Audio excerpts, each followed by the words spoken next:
This is CGTN, China Global Television Network.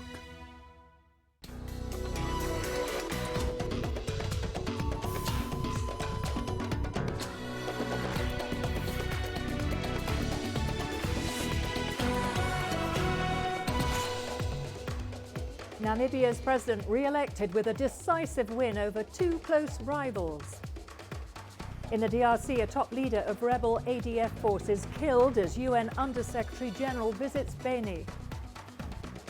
And World marks AIDS Day as the number of people living with HIV rises to almost 38 million.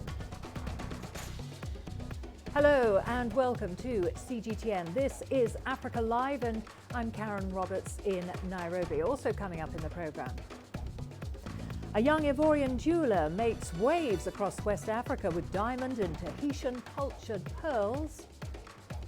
And in sports, the inaugural Arab Paralympic Championships gets underway in Tunisia. Namibia's President Hage Geingob has secured a second term despite an economic downturn and a corruption scandal. With around 56% of the vote, he avoided a runoff against a member of his own party. Panduleni Itali placed second after running as an independent. In the parliamentary election, the ruling party, SWAPO, lost its two-thirds majority. The election was the first major challenge SWAPO has faced since the country's independence. Well, CGTN's Angelo Coppola has been covering the elections there and he now joins us live from Johannesburg. Angelo, a decisive win for the president. Was this expected and how do you explain the opposition's performance in these polls? Karen, the outcome certainly wasn't expected. No one would have predicted that an independent presidential candidate would in fact gain such a high voter turnout and count. Excuse me. Bear in mind, though, that he didn't have a party structure behind him, and also he was all alone in that sense, so there was no support at all. The National Assembly vote, on the other hand, almost went according to plan, despite an almost 20% drop in support for SWAPO. The opposition candidate, one Pendulani Itula, told me at one point that he expected a two-horse presidential runoff. This would have happened if the winner's margin, that's Geingob's margin, had been 51% or lower. And even at the last minute, at the end, analysts were still wondering what was going to happen and which way it was going to go. The result also possibly leaves the door open for Itula to perhaps consider his options and go and call for a recount. And he may have some grounds. That's if the court decides to hear his allegations concerning the issues around the electronic voting machines. He had lost two earlier court cases, but those were based mostly on urgency of his request. So the next couple of days are going to be really interesting, and voters, analysts, commentators, and of course the ruling party and its opposition parties are going to be watching with interest, Karen. And Angelo, in his final term in office, what do you think will be the president's priority? Well, look, to start with, he made several campaign promises and he reiterated those during the whole time. And Frederico Links at the Institute of Public Policy Research says that the top of that list has to be the need to get the economy back on track and fired up again. It's all about collapsed, I'm told. And in fact, Namibia is amongst the poorest countries on the continent, and it's generally funded by the mining sector mostly. And there's some tourism funding that also comes in to kind of keep the economy afloat. His second priority is going to be fighting corruption. As you mentioned earlier, there's some issues there, and he's got to fight corruption within his party. The so-called fish rot scandal that has been brewing and in fact broke a little while ago relates to fishing licenses, fraud, corruption, bribery, and an Icelandic fishing company that bought apparently some licenses. And that broke near the end of the election campaign and no doubt did damage the ruling party. Whether his relatively poor performance, so that's Geingob's performance, at the polls, because he lost around 20% to the challenger, the independent. Whether that reduces his determination to fight those, get corruption sorted out within his party remains to be seen, because there's a question of whether he still has the political will and whether he still has the resolve to deal with those issues, or whether he's going to be forced by perhaps one of the emerging factions within SWAPO to back down and let this thing die a quiet death. So lots of promises were made and lots of them have to be kept. And we're going to see how that's going to play out as well, Karen. Okay, thank you very much for that update. That was CGTN's Angelo Coppola there for us in Johannesburg on the elections in Namibia. Well, the ruling party there has also taken the lead in parliamentary elections. The Southwest Africa People's Party has been in power since independence from South Africa in 1990. Based on Friday's preliminary results, SWAPO is ahead with 66% of the vote, while the party's long-standing opponent, the Popular Democratic Movement, is trailing at a distant second with 16%. But as the 2019 elections draw to a close, the next order of business will be to deliver on campaign promises. CGTN's Angelo Coppola again takes a look at Namibia's priority areas. The key issue facing the new administration will be to revive the economy. Analysts say it's floundering, and that includes the purely managed state-owned entities. But there's another side to the economy that will also need immediate attention. It's been highlighted by the failure of the state-controlled anti-corruption watchdog to identify the alleged fraud and corruption around several fishing licenses. So, I mean, the economy is right up there. That should be number one. And when we talk about the economy, we're talking about sort of the governance elements in the economy, the governance, state governance and so on. So good governance is a serious concern, and we see this with the corruption scandals that are now coming out and so on, and the basic how the SOE sector, state-owned enterprises sector, is just mismanaged, and the economy has basically collapsed. So, and it will probably prevail through 2020. So that definitely will be the major concern. The other challenge facing an incoming SWAPO government is that the voter returns point to a serious challenge. The party has lost significant voter support and its president is also under pressure, with a single challenger denting Gingop's final numbers. And there are hard decisions to make here. And I mean, it's an open question whether those decisions will be made. If the incoming president, if the incumbent's hand is weakened considerably by the results here, it will leave him very little room, in my estimation, to maneuver, to make those hard decisions. A purge of some sort will have to be, a clean out of some sort will have to be undertaken. And I just don't see it if his hand is considerably weakened. Namibia is one of the poorer African countries with a heavy dependence on mining and accounting for some 8% of GDP and over 50% of foreign exchange earnings. Yet only 3% of people are employed in that sector. That, coupled with the governance issues it faces, means that the new administration has a lot of work to do in the next 5 years. I'm Angelo Coppola for CGTN in Windhoek, Namibia. Crowds in Democratic Republic of Congo have lynched 2 suspected militants in the city of Beni. The 2 people are accused of being members of the Allied Democratic Forces, who are blamed for the killing of more than 100 civilians over the past month. The killings came on the same day that the United Nations peacekeeping chief visited eastern DR Congo, where anti-UN protests have erupted since the militia attacks. Locals have been protesting over a perceived failure of peacekeepers to stop militia violence. The UN has been trying to reassure residents of their mandate to protect them. The DRC military has also announced that it killed one of the top leaders of the ADF rebels, Mohamed Boukabwa Islam. You see this destruction, it wasn't improvised. I believe that they must be strongly condemned, and of course, we must express our full compassion for the victims in the civilian population. The message is that you shouldn't make the wrong enemies.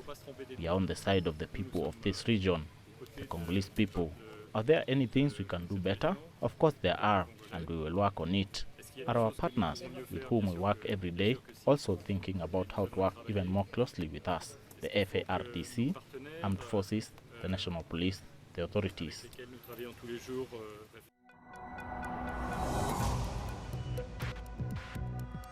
Each day, there are millions of stories. Each one can open new perspectives, new possibilities. Wherever you look, we are there. To see, discover, explore. We put the pieces together to find what really matters to you.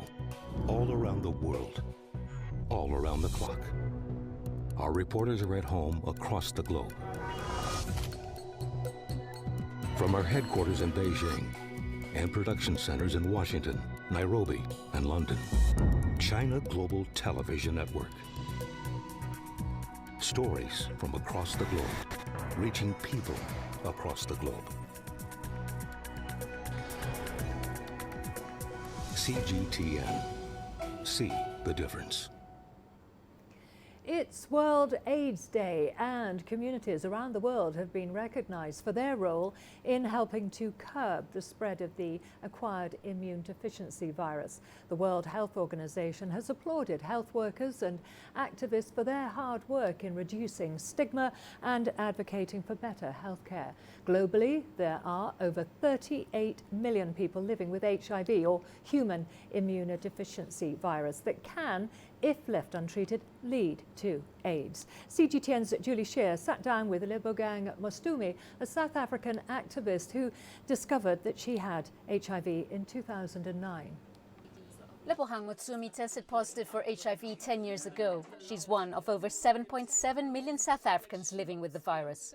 The news defied her belief about HIV and threw her life into turmoil. Every time they would teach us about HIV, it wouldn't be for us, it was for them. Them being people living in the rural areas, people that are uneducated, sex workers. It took me being on my deathbed to accept my status, simply because when I looked in the mirror, I was seeing the face of HIV.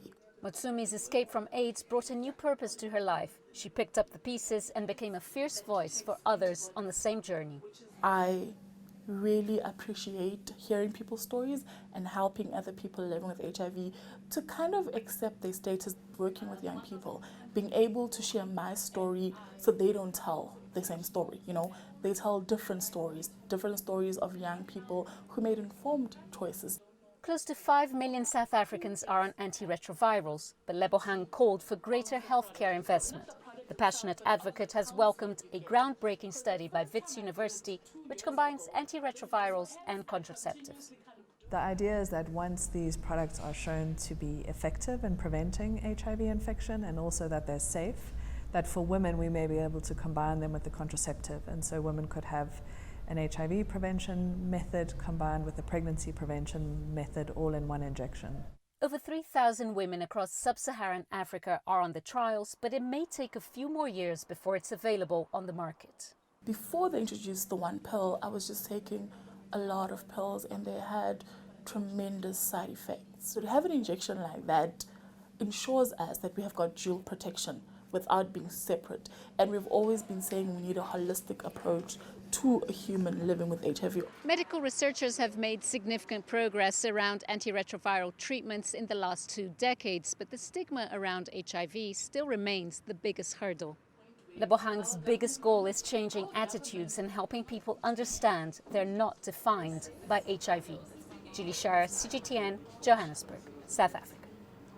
Well, community groups in Central African Republic are helping to deliver HIV medicine to people living with the virus in remote parts of the country, where conflict has displaced over 4 million people. CGTN's Daniel Arapmoy has more. The Central African Republic has been in conflict since 2013, when mainly Muslim rebels hosted the former president, prompting reprisals from mostly Christian militias. For civilians like Marina who need life-saving drugs, the conflict has made their lives even more complicated. Marina has been living with HIV and AIDS since 2010. Due to the isolation and population displacement, the Hont-Mbomo region has seen HIV prevalence rate in Kar rise. Before, I was strong and healthy with the treatment. Due to the violence, I had to flee to the DRC. We did not have anything to eat. It was very hard. I could not take my pills. That's when I got sick again. The viral load became very high. Now a community-based group is supporting residents by helping them get medication. There is poverty here, and there is also starvation. Women have had to resort to sex to scrape together 100 francs for their survival. Fiacre's group picks up antiretrovirals at the local Zemio hospital for about 12 patients in the community. The service limits the number of hospital trips patients need to make, as well as their transportation costs. The initiative was set up in 2016 by medical charity Médecins Sans Frontières to bring together people living with HIV who can support one another. According to the United Nations, about 470,000 people living with HIV in Africa still die every year because they cannot get access to treatment, accounting for more than 60% of all global HIV-related deaths. Daniel Arp-Moy, CGTN. To other news now. In Sudan, hundreds marched in the capital, Khartoum, demanding justice for those killed in protests. Over 250 were killed in protests against former President Omar al-Bashir's regime. Protesters marched to Prime Minister Abdullah Hamdok's office demanding change. Sudan's transitional government has been attempting to restore order in the country. The country's sovereign council is overseeing the transition to civilian rule. We demand the rights of the martyred, the rights of the missing, and the end of corruption and any problem in Sudan. Ivorians have taken to the streets in Algiers to support the upcoming December the 12th presidential election. They denounce what they called interference by the European Parliament in the internal affairs of the country. The European Parliament passed a resolution on human rights and freedom in Algeria on Thursday, which has been rejected by both the Algerian government and the Parliament. Algeria has been in a political crisis since massive protests started in February, forcing former President Bouteflika to resign. The European Union must not interfere in our affairs. We Algerians are united. We will participate in the presidential elections and choose a president who will lead Algeria to the right path. The best way out of the crisis is the... We are going to a short break now. Don't go away. Lots more to come, including... African nations grapple with challenge of caring for a rising population of elderly citizens. And DRC begins massive measles vaccination campaign after 5,000 people died from the disease. Nigeria is my home. 160 million vibrant, ambitious individuals constantly seeking the perfect self-expression. It is these people who inspired me to be that person that is seen, to be a voice that is heard, and ultimately to be the anchor that I am. I have to tap in, tune in, and turn on the very best qualities within me to deliver the news. I'm Richard Nta, an anchor for CGTN.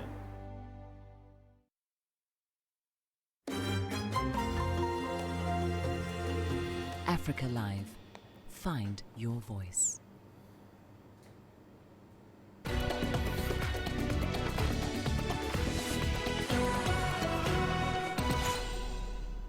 In Hong Kong, protests once again turned violent this weekend. Demonstrators blocked normally busy roads in the Kowloon district. A warning, viewers may find the following video difficult to watch. Police say a 53-year-old man was hit in the head with a pole as he tried to clear a street of barricades. Officers told China Central Television that he was taken to hospital with serious injuries.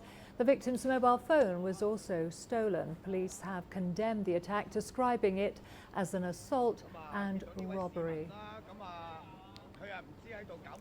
Meanwhile, police have completed their search of Hong Kong's Polytechnic University. After a 13-day standoff between officers and protesters, cleanup of the campus has now begun. Zhao Junfei has more. The president of Polytechnic University said on Friday that repairs and reconstruction could take up to 6 months and the government should cover the most of the cost. While officials at PolyU are still waiting on an estimate of the final bill. 6 universities in all have been damaged in the recent protests. On Saturday, City University of Hong Kong became the first to publicly state a repair estimate, saying its restoration could cost into the hundreds of millions of dollars. Hong Kong's Chief Secretary for Administration, Matthew Cheung, on Saturday denied accusations that the Hong Kong government withdrew 3 universities' funding requests to punish them for their roles in protest. Cheung said the government's decision had no connection to the protest movement. Instead, he said the plans were pulled to buy more time to fully explain the proposals to councillors so that they would have a higher chance to pass the Legislative Council. The plans include a $32 million proposal for medical teaching facilities at the Chinese University and Hong Kong University, plus an expansion plan totaling $180 million for Polytechnic University. Well, while the Polytechnic University recovers from the damage, the head of Hong Kong's police force says that he's still concerned about the possible resurgence of violence. Some activities are unacceptable, such as arson and destruction of public property. These actions will not be tolerated and will be stopped immediately. For other situations, we use persuasion rather than force.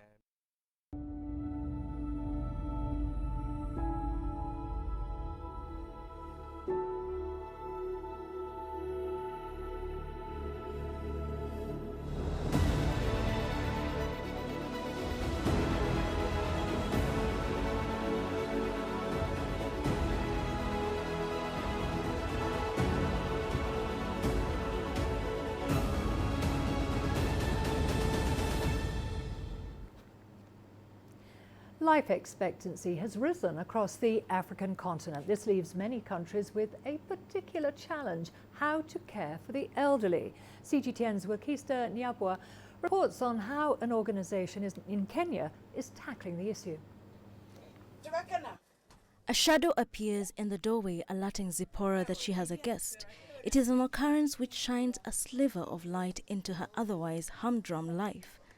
Zipporah can't quite tell how old she is, only that she is over 90. Unable to go far, she spends her days in the little house she shares with her son. It's not very comfortable to live with my son. I often struggle even to get food. 5 of her children died, leaving her with 3 young children to raise, with few resources. So receiving a visitor brightens Zipporah's days, especially when the visitor comes bearing gifts. Her visitor today is Joyce, the founder of an organization that cares for elderly people in Nyeri, a town that's right next to Mount Kenya. She and her colleagues do some cleaning and tidying up before leaving for the next visit to an elderly blind woman who shares a compound with her grandson. Until Joyce stepped in, she was mostly left to her own devices. Questions abound as to how to care for the elderly as Kenya's population ages. In Kenya, the idea of homes for the elderly is a novel one.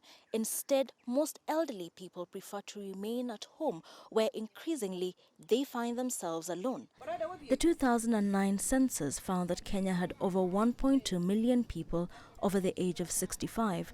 That number has since risen. There's neglect and abandonment because now they're tired and people don't want to be associated with them. Another challenge that it's stigma, the stigmatization by the society because of aging. That is ageism, which is age discrimination. Every month, the government gives registered senior citizens a stipend of $20 to cover expenses such as healthcare and food, but it doesn't address their loneliness. The global changing landscape and the social fabric has altered so many things in life or in the world. The technology, the likes urbanization, in search of good living. So it has found a lot of people, elderly people, neglected and left. And unlike the past, where the society was taking care of each other, there's that community and togetherness. Yeah. For Joyce, this is a labor of love born out of her own mother's death. She and the volunteers distribute donations from well-wishers and can only do so much. They would like communities and families to step in. After all, they say aging is inevitable and society must prepare to tackle an issue that awaits everyone. Wakista Nyabwa, CGTN. Elsewhere on the continent, caring for the elderly is putting a strain on Nigerian families. Calls are increasing on the government to provide safety nets for senior citizens. CGTN's Kelechi Emekalam has more.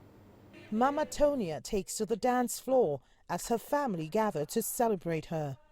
The low-income family have squeezed out scarce resources just to mark her 82nd birthday.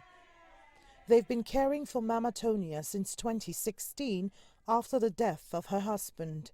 Although it's not been easy for them, but it's their only option. I have to take care of Mama because one day I will be an old woman as Mama. So I have to take care of Mama. I cannot just see an old woman like this and abandon her. It's not good. My conscience does not allow me to abandon her. I used to fetch water, sweep, mop, wash her clothes, cook. Amidst economic hardship and the hassles of daily living, families like Tonia's have to cater for their aged relatives themselves. And this is mainly because there are limited care options available. And for those available, the families either cannot afford them or do not trust them. From what we see, how caregivers abuse even the elderly. You see now you get a caregiver and when you leave the house, they are being abused. And I'm not sure people will want to do that, taking their elderly ones for caregivers or even home of the age. If they have the options or if they have the time, they want to take care of their parents themselves.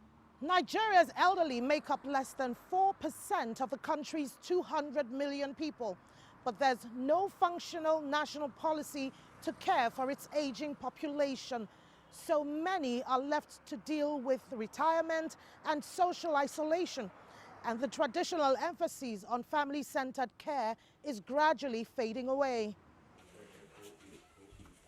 Overtaken by economic pressures, career demand, cultural influence, and other factors, many seek alternatives for caring for their aged relatives, and they're looking to government to provide social safety nets that will secure the aging population. Kelechi Amekalam, CGTN Abuja, Nigeria. In the Democratic Republic of Congo, health officials have launched a measles vaccination campaign that targets about 18 million children across the country. More than 5,000 people have died from the disease since the beginning of the year. The exercise has, however, been interrupted by armed conflict in some parts of eastern DRC. CGTN's Chris Ochemringa reports now from Kinshasa. A measles vaccination exercise has been launched in Kinshasa. The campaign is being held across the country to roll back an outbreak that has killed more than 5,000 people this year. The highly contagious disease has infected 250,000 people so far, the vast majority of them children. Health authorities here hope parents will heed the call to bring their children for the jabs. We have already vaccinated 150 children so far. We are targeting 300 of them today. We've sent our health teams to different communities to convince parents to bring their children. The World Health Organization has described the measles outbreak in the DRC as the world's largest and fastest moving epidemic. Healthcare workers in Kinshasa have vaccinated hundreds of children in this ongoing measles campaign, but many children in eastern DRC have missed out on the life-saving vaccine due to the ongoing conflict. Violence and insecurity in the eastern province of North Kivu has forced health officials to interrupt the measles campaign. Cultural beliefs by some community members have also led to a low measles immunization rate. The many challenges we have is, first of all, the communication. The patients, the parents are not very aware of the early consultation to the health facilities in order to reduce these many deaths of children. Measles is a highly contagious respiratory disease that can result in severe complications and death. The disease has killed more than twice the number of people who have died of Ebola in the past 15 months. Chris Ochemringa, CGTN, Kinshasa, Democratic Republic of Congo. Construction is underway for a new parliamentary building in Zimbabwe. It's China Aid's largest finance project in southern Africa. The Zimbabwean government received a $100 million grant to help complete construction. The structure reflects local architectural design, borrowing heavily from the Great Zimbabwe monuments. Local engineers and artisans will work together with the Shanghai Construction Group President Emerson Mnangagwa touched on the project's future impact on the country. This place will house the three pillars of state. We have initially begun with the legislative pillar, that is Parliament, with all its accessories. They'll be housed here. But beyond that, the other two pillars of state, that is the executive and the judiciary, are also going to be moved here. So the seat of power is going to be here. We've got all the business news coming up for you after the break, including a young Ivorian jeweler makes waves across West Africa with diamonds and Tahitian cultured pearls. And Ugandan farmers switch to hybrid rice varieties from Asia for their high yield and profitability. You don't find the stories of North Africa by sitting on the sidelines. You've got to get out, go there, and you'll find them. In the bazaars of Casablanca, among the crowds in Cairo, who come to visit Cairo, the ancient capital of Egypt. Along the waters of the Nile, along the sands of the Sahara. No one else will take you where we can in North Africa. No one else will show you what it's all about. CGTN, see the difference.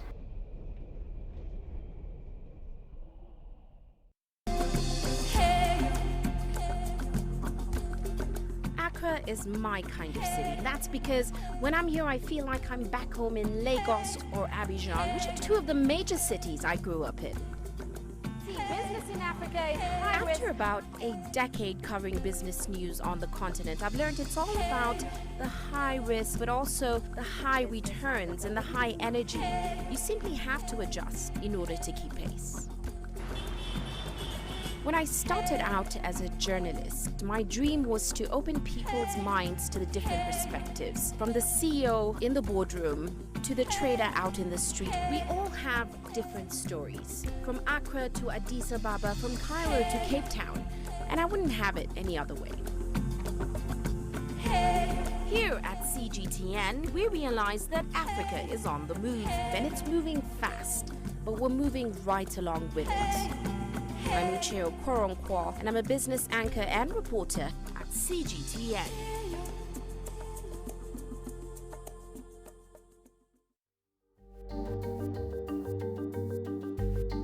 Africa Live.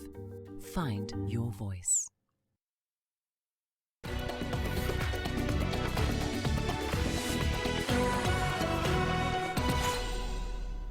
A family-owned restaurant in Tunisia is serving ancient recipes, serving guest dishes passed down through the centuries. CGTN's Adnan Shawashi visited the town of Nabuel for a taste. The restaurant is part of the family house. It was made of small and tiny kitchen before expanding in recent years. Saad is the mother and the chef at Darmrat. She manages a team of young cooks. Cooking is my life. Every day, I enjoy making traditional dishes for hundreds of people. I feel at home while working with my sons. Mohammed was an expat in Europe, where he used to cook his mother's traditional recipes. That's how he remembered a taste of Tunisian food. Mohammed returned to his native town and joined the Darmrat adventure. The 42-year-old cook is making revisited dishes. Revisited Tunisian cuisine is inspired by traditional dishes. The mix of ingredients and the cooking technique is a form of culinary art. Darmrad has revived centenary traditions. In addition, the restaurant owners are using modern technology by organizing public events on social networks to attract clients from all regions of the country. The older son is the manager. Moaz makes sure that all plates are attractive. The dishes look as good on social networks as they taste. Online restaurant reservation is a good management technique. I make sure that all the dishes are sold before opening the restaurant. We never store food in the fridge. These Tunisian and foreign clients eat at the same table. In Italy, we eat a lot of pasta normally. And in Tunisia, there are a lot of plates on the table. And when you can try a lot of strange taste. Tunisia's tourist guide to finding good local food is very rich in addresses. Darmrad is one of the must-visit restaurants in the North African country. Adnan Shawishi, CGTN, Nabil, Tunisia. An Ivorian woman in the capital, Abidjan, has turned her passion for pearls into a growing business. Mimi makes sure that each of her pieces has its own unique stamp. CGTN's Astatal has more on the Ivorian jeweler. Each bead is threaded on with care.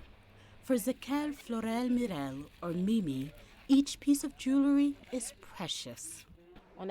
Some customers bring us diamonds to be mounted on with African pearls. But for this type of order, I work at home or in a more secure shop. Stones like diamond are very delicate. I have to be careful not to lose the gem and not to ruin it. African pearls are the star of Mimi's pieces.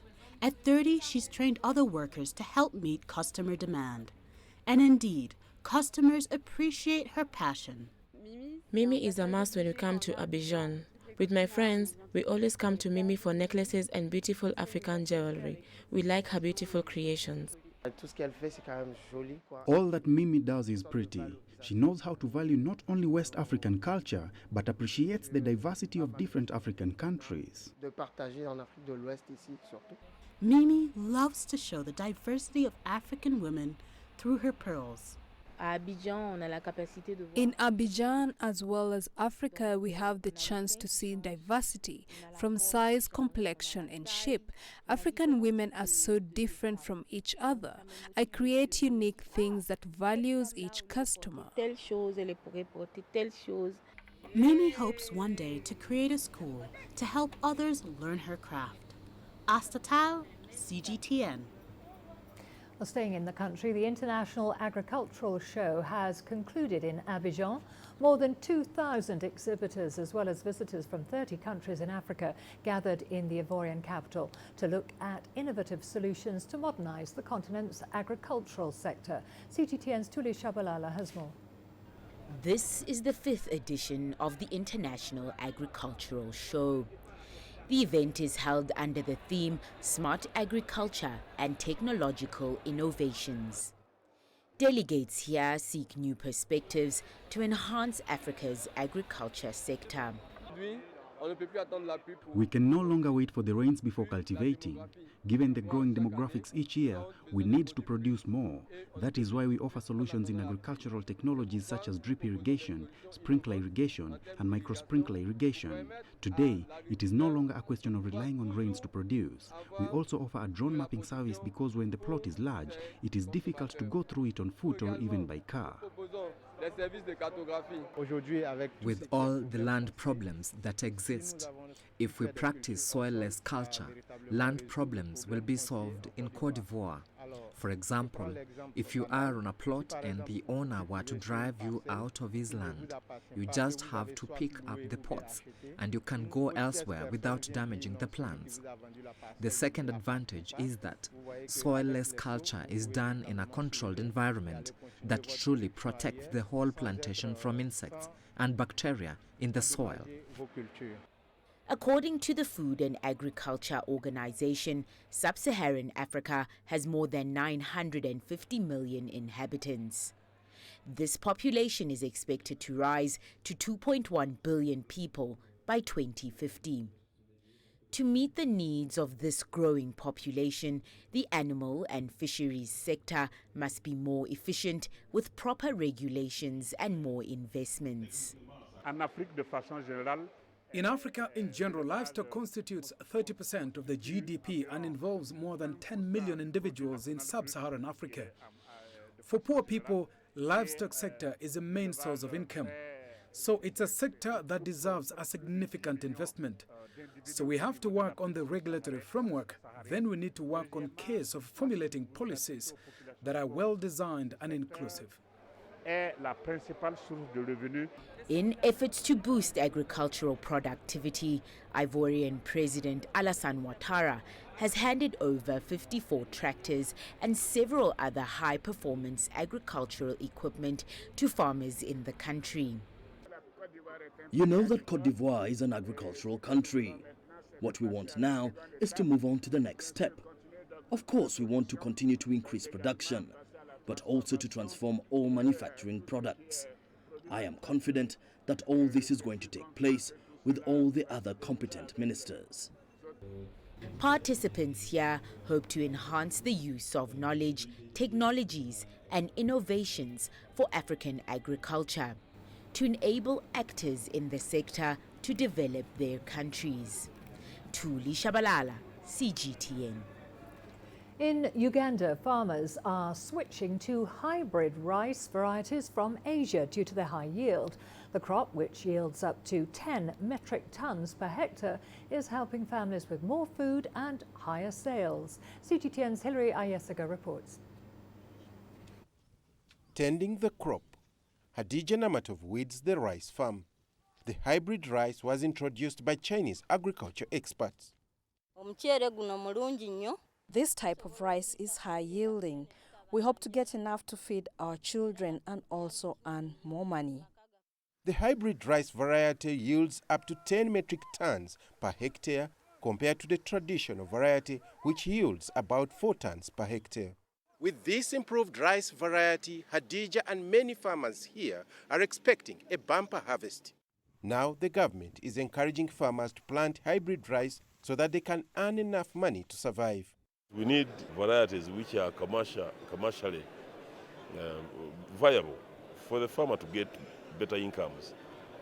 If, for example, he was getting 1 ton per acre and he's going to get 5 tons per acre, then our farmer is benefiting. Chinese scientists are also conducting research on other crops so that they can boost production at the farm level. It should be the varieties which is good for the local conditions. It can be resistant to pests and disease.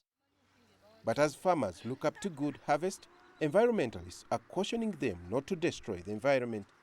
They are advising farmers to keep away from wetlands that feed into the Nile River. But as more farmers like Hadija take up hybrid rice farming, Chinese companies will also be making money from supplying rice seeds. Hilary Ayesega, CGTN, Luwero, Central, Uganda. We're going to a short break now. Don't go away. Lots more to come, including Tunisia's traditional winter staple food gains popularity across 20 countries. Africa is the nexus of enterprise, and global business will tell you why it matters. From the mega investment projects to multi-billion-dollar mergers and acquisitions. Africa today collects, just in terms of revenues from taxes alone, $545 billion a year. If you take 10% of that and you devote it to the energy sector, problem solved. All this on Global Business, weekdays at this time on CGTN. The greatest journeys, the greatest sights, the greatest adventures. Here in Qanater, this weir allows the locals to walk on water. We're far more than just TV news. We're your passport to the wonders of Africa. To bring you stories of struggle, survival and hope.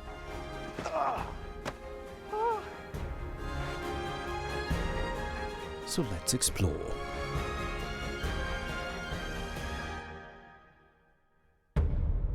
CGTN. See the difference.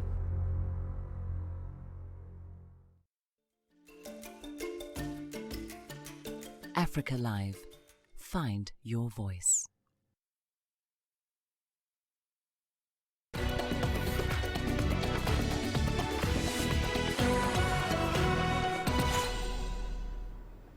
Labi is a traditional Tunisian and North African food which is often described as a poor man's dish. A restaurant in the coastal city of Nabil makes the best labi in the country. This chickpea soup is served over small pieces of stale, crusty bread.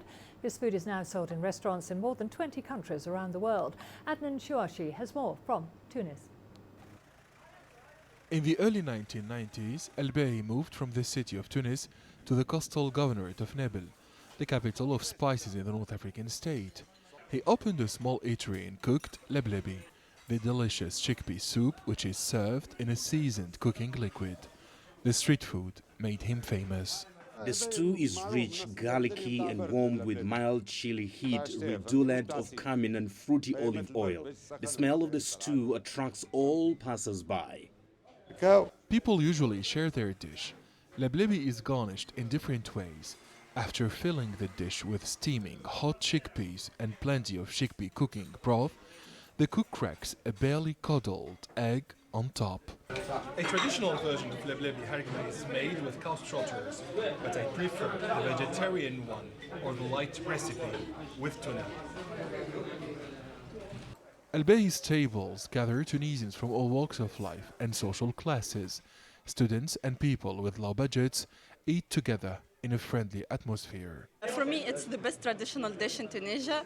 Secondly, I'm from Nabil, so I eat hot food. Hela is a Tunisian expat in France. She never misses eating leblebi during her short holidays in Nabil. People here are willing to wait in a queue for an hour to be served. I come to this restaurant in summer and winter during my stay in Tunisia. It's clean, tasty and healthy. This street food is healthy and very tasty. It helps me resist the cold weather during winter. Over the past few years, the inflation hit the country. Consequently, the price of the main ingredients of leblebi skyrocketed as the purchasing power of Tunisians plunged. However, leblebi has remained affordable for the middle and poor classes. Adnan Chouachi, CGTN, Nabil, Tunisia. All the sports news coming up for you after the break, including the inaugural Arab Paralympic Championships gets underway in Tunisia.